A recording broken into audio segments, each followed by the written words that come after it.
नमस्कार दर्शक बंधु मु आज एही वीडियो रे आपण मानंकु कहिबाकू जाउछि बर्गर मशरूम किपरि प्रस्तुत करंती।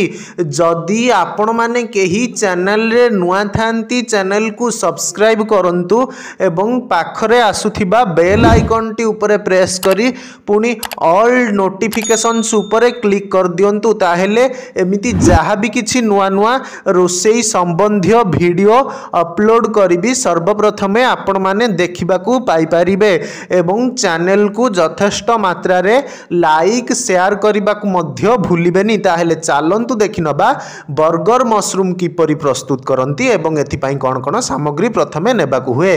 प्रस्तुति सामग्री गोटाए बर्गर बन 2 चामच सिझा होइथिबा कटा छतु 2 चामच सिझा आलू 2 चामच सिझा गाजर 2 चामच गजा मुग और मटर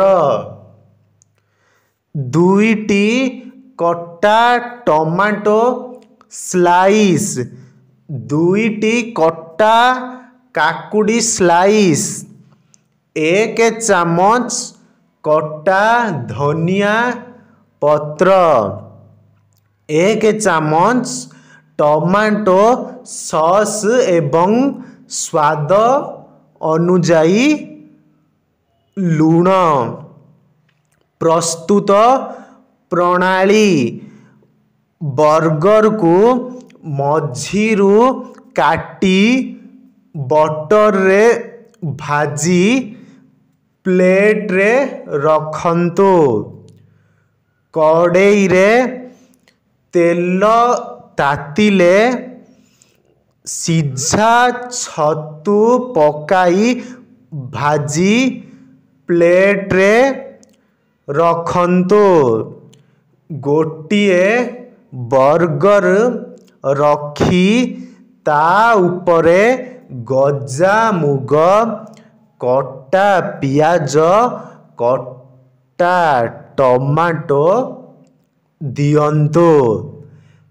तापरे छतु काकुड़ी टमाटो सॉस देई उपरे अन्य गोटिए बर्गर रखी छोट पिला मानंकु ब्रेकफास्ट रे खाइबाकू दियंतु।